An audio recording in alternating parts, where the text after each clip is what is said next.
सर्व बंधू भगिनी आणि माता सर्वांना माझा क्रांतिकारी जय भीम। आज हे व्हिडिओ बनवण्याचे कारण असे की पूर्ण मुंबईमध्ये आज आपल्या सर्वांना माहीतच आहे की महानगरपालिकेच्या निवडणुकीचं वारं घुमत आहे। मी निवडणुकीबद्दल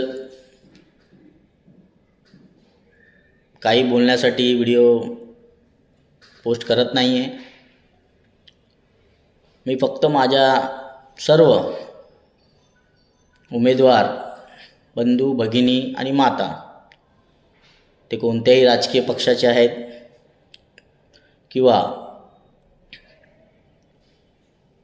कोणत्याही अपक्ष असतील, मी सर्वांना या व्हिडिओच्या माध्यमातून इतकीच विनंती करू इच्छितो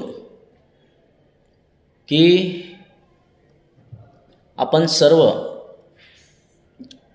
आज 3 तारीख आजपासून सर्व प्रचार करण्यासाठी बाहेर पडतील। या तुमच्या प्रचार फेरीमध्ये ज्या वेळेस तुम्ही मतं मागण्यासाठी जनतेसमोर जाल, त्या सर्व तुमच्या प्रचार फेरीमध्ये तुम्ही सर्व आवर्जून निळ्या झेंड्याचा वापर करालच। पण मी आपणा सर्वांना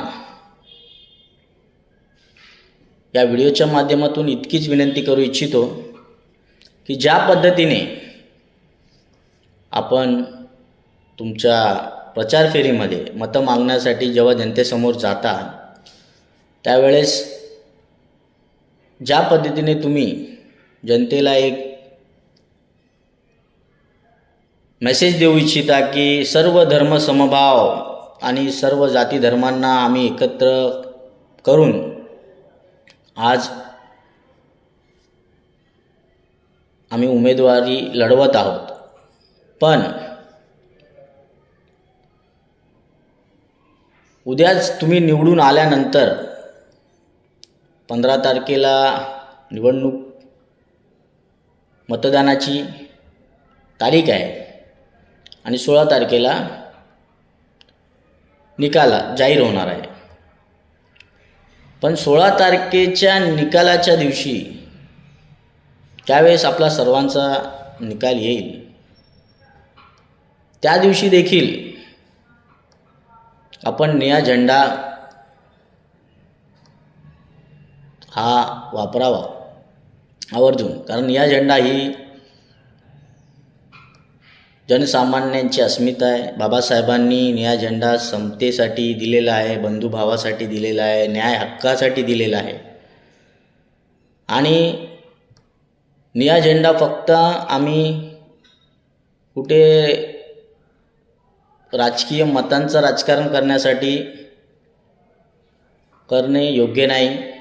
तर मी या व्हिडिओच्या माध्यमातून आपणा सर्वांना आवर्जून सांगू इच्छितो की निळा झेंडा ही आमची अस्मिता आहे आणि ज्या पद्धतीने तुम्ही निळ्या झेंड्याचा वापर मतं मागण्यासाठी जनतेसमोर घेऊन जाल, त्याच पद्धतीने निवडून आल्यानंतरला देखील तुम्ही तुमच्या निवडणूक रॅलीमध्ये